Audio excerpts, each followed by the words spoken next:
Hi കൂട്ടുകാരെ, പുതിയൊരു വീഡിയോയിലേക്ക് എല്ലാവർക്കും സ്വാഗതം.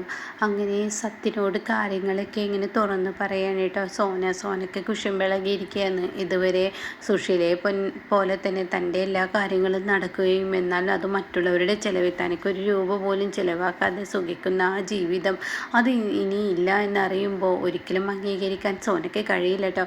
അങ്ങനെ സോന കുത്തിത്തിരിപ്പുമായി സത്യൻ്റെ അരികിലോട്ട് എത്തണം. അങ്ങനെ സത്യനോട് കാര്യങ്ങളൊക്കെ തുറന്നു പറയുന്നത്, സത്യേട്ട ഇനി നമ്മുടെ ഒരു ലക്ഷ്യവും നടക്കില്ല. ഈ വീട് മൂന്നായി പിളർക്കാനാണ് അനുവദിച്ച് വന്നിരിക്കുന്നത്. അത് കേൾക്കുന്നതിനോട് കൂടി സത്യൻ എന്താ ഈ പറയുന്നത്? അതെ, നമ്മുടെ ഈ വീട്ടിലെ വരുമാനങ്ങളെല്ലാം മൂന്നായി ഇനി പങ്കിടാനാണ് ഈ പറയുന്ന അനുചേച്ചി പറഞ്ഞിരിക്കുന്നതെന്ന് പറയാം കേട്ടോ. ഇത് കേൾക്കുന്നതിനോട് കൂടി സത്യം പറയണ അത് ശരി തന്നെയല്ല. അതെന്താ തെറ്റ്? എന്നിപ്പോൾ ഒരാൾ തന്നെ ഒരു കുടുംബം നോക്കണമെന്ന് നിർബന്ധമൊന്നുമില്ലല്ലോ. നമ്മൾ മൂന്ന് പേരും ജോലിക്ക് പോകുന്നവരാണ്. അതുകൊണ്ട് തന്നെ മൂന്ന് പേരും ഈ ഒരു കുടുംബത്തിലെ ബാധ്യതകൾ ഏറ്റെടുക്കണം. അതിലെ അനുചേച്ചി എടുത്ത തീരുമാനത്തിൽ എനിക്കെതിരെ പറയാനൊന്നും കഴിയില്ല എന്ന് പറയണം കേട്ടോ. അപ്പോൾ ഈ സമയം പ്രതിഭയെ എനിക്കിതിലൊന്നും പറയാനില്ല എന്ന് സോന ചോദിക്കുകയാണ്. എനിക്കെന്തോ അവരുടെ ഭരണം എനിക്ക് മൊത്തത്തിൽ അങ്ങ് പറ്റുന്നില്ല എന്ന് പറയുമ്പോൾ പ്രതിഭ പറയണേ, അനുചേച്ചി പറയുന്നതിലും കാര്യമുണ്ട്. എന്നും ഇന്ദ്രേട്ടൻ ഈ കുടുംബത്തിന് വേണ്ടിയിട്ടല്ലേ ജീവിച്ചിട്ടുള്ളൂ. അതുകൊണ്ട് കുറച്ചൊക്കെ പണം നമ്മളും ഇറക്കണം. എന്നും ഇന്ദ്രേട്ടൻ മാത്രം പോരല്ലോ, അനുചേച്ചിക്കും വേണ്ടേ ഒരു സമ്പാദ്യമൊക്കെ എന്ന് പറയുന്നുണ്ട് കേട്ടോ. ഇതേ സമയം ഇതങ്ങ് കേട്ട് നിൽക്കാൻ സോനയ്ക്ക് കഴിയില്ല. അപ്പോൾ സോന പറയണത്, ഇത് വന്ന പാടെയൊക്കെ ഇങ്ങനെ ചെയ്യണോ? കുറച്ചൊക്കെ കഴിഞ്ഞിട്ട് ചെയ്താൽ പോരെ? ഇതിപ്പോൾ എന്തോ ഒരു വാശി എല്ലാവരും നടത്തുന്നത് പോലെയാണ് ഇവിടെ കാണുന്ന. അമ്മയോട് മാത്രമല്ല, നമ്മളോട് എല്ലാവരോടും ഉണ്ട് അനിയടുത്തേക്ക് ഈ സ്വഭാവം എന്ന് പറയുന്നത് കേട്ടോ. ഇതങ്ങ് കേൾക്കുമ്പോൾ ഉടൻ തന്നെ ഷ്യാമ് പറയണേ, സോനെ നിൻ്റെ പ്രശ്നം എന്താ? നമുക്കിപ്പോൾ ഒരു ചെലവിന് ഒരു ഭാഗം നമ്മൾ കൊടുക്കുന്നതിൽ എന്താ തെറ്റുള്ളത്? എനിക്കും ഈ വീട്ടിൽ എന്നും നിൻ്റെ അമ്മയുടെ ആട്ടും തുപ്പും സഹിച്ച് നിൻ്റെ ഏട്ടൻ്റെ ചിലവ് നിൻ്റെ എന്നൊക്കെ പറഞ്ഞ് എന്നെ പരിഹസിക്കുന്നത് കാണുമ്പോൾ അത് എൻ്റെ മനസ്സിൽ ഇത്രമാത്രം വേദന ഞാൻ അനുഭവിച്ചിട്ടുണ്ടെന്ന് അറിയോ? അതുകൊണ്ട് തന്നെ എനിക്ക് ഈ വീട്ടിൽ ഞാൻ പണം കൊണ്ടുവന്നിട്ടാണ് നിന്നെയും നിൻ്റെ മകളെയും ഞാൻ നോക്കുന്നത് എന്നുള്ള ആ ഒരു പേര് എനിക്ക് കിട്ടുമല്ലോ. അനുവടുത്ത് ഈ തീരുമാനം എടുത്തത് നല്ല തീരുമാനം തന്നെയാണ്. മൂന്ന് പേര് ഒന്നിച്ച് ചിലവ് നടത്തുന്നത് കൊണ്ട് തന്നെ ചെറിയൊരു തുകയാണ് നമുക്ക് എന്തായാലും വരത്തുള്ളൂ. അതുകൊണ്ട് സോന നീ വിചാരിക്കുന്നത് പോലെയൊന്നുമല്ല എന്ന് പറയുന്നത് കേട്ടോ. എന്നാൽ സോനയ്ക്കാണെങ്കിലും ഇത് അത്ര അങ്ങ് ദഹിച്ചിട്ടില്ല. സോനയ്ക്ക് വല്ലാത്തൊരു ദേഷ്യവും വാശിയൊക്കെ തോന്നുകയാണ്. സോനയ്ക്ക് പ്രതികാര ബുദ്ധിയായി തന്നെ സോന വരികയാണ്. അപ്പോൾ സോനയാണെങ്കിൽ എങ്ങനെ നോക്കിയാലും ഇത് അംഗീകരിക്കാൻ കഴിയുന്നില്ല കേട്ടോ. ഇതേ സമയം സോന റൂമിലോട്ട് ദേഷ്യത്തോടു കൂടി പോകുമ്പോൾ ഉടൻ തന്നെ സത്യനോട് ഷ്യാമ പറയാണ്, അവൾക്ക് പറ്റിയിട്ടില്ല.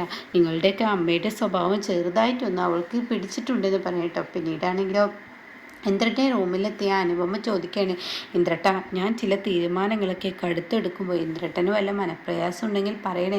അനു, നീ നിൻ്റെ ഇഷ്ടം പോലെ എന്താ ചെയ്തോ. എന്തായാലും നീ അതിൽ കിടക്കുന്ന ഒരു പ്രവൃത്തി ഇവിടെ ചെയ്യില്ലെന്ന് എനിക്ക് നന്നായിട്ടറിയാം. അതുകൊണ്ട് തന്നെ നീ നിൻ്റെ തീരുമാനം പോലെ എന്തോ ചെയ്തോ, ഞാൻ ഒന്നിനും എതിരല്ല എന്ന് പറയുന്നുണ്ട് കേട്ടോ. ഇതേ സമയം ഇന്ദ്രട്ടൻ എൻ്റെ ഒപ്പമുണ്ടെങ്കിൽ കട്ടക്കോ നിൽക്കുകയാണെങ്കിൽ പഴയ അമ്മയെ നമുക്ക് മാറ്റിയെടുക്കണം. ഇപ്പോഴത്തെ അമ്മയെ മാറ്റിയെടുത്ത ഒരു നല്ലൊരു സ്ത്രീയായി ഞാൻ ഈ കുടുംബം നോക്കുന്നത്. ഞാൻ പറയുന്ന അങ്ങനെ ഒരു സ്ത്രീയായി മാറ്റണം. അതിന് ഏറ്റവും നല്ല മാർഗം തന്നെ. പിന്നെ ഈ വീട്ടിലെ പലവർക്കും പല ഉത്തരവാദിത്തങ്ങളും അറിയാതെ പോകുന്നുണ്ട്.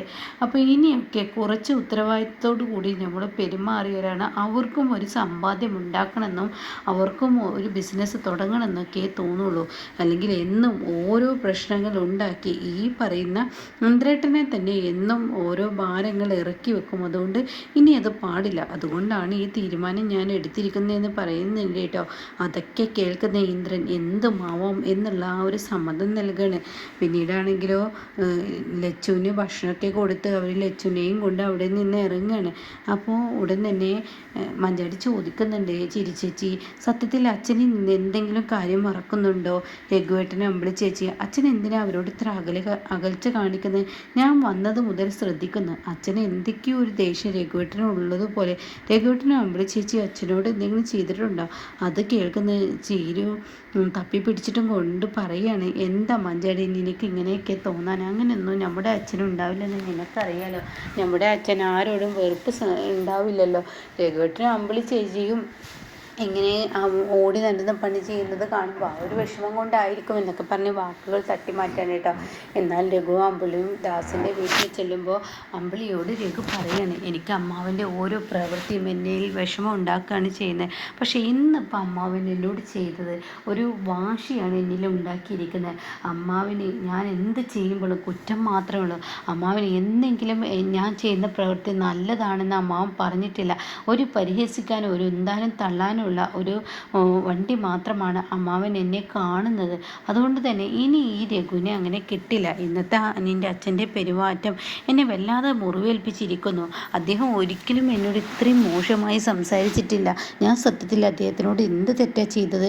ഇത്രയും നാളും രഘു മറ്റുള്ളവരുടെ അടിമയെപ്പോലെ ജീവിച്ചു, മറ്റുള്ളവരുടെ ചെലവിൽ ജീവിച്ചു. അതുകൊണ്ട് ഒരുപാട് ആട്ടും തുപ്പും ഒക്കെ ഞാൻ കേട്ടിട്ടുണ്ട്. ഇപ്പം ഞാനൊന്ന് പച്ച പിടിച്ചപ്പോൾ അമ്മാവൻ എന്താ കണ്ണുകടിയാണോ എന്നൊക്കെ ഇങ്ങനെ ചോദിക്കുമ്പോൾ ഉടൻ തന്നെ അമ്പിളി പറയണേ, അങ്ങനെയൊന്നുമില്ല രഘുവേട്ടൻ എപ്പോഴും ഒരു കാര്യം ചിന്തിക്കണം.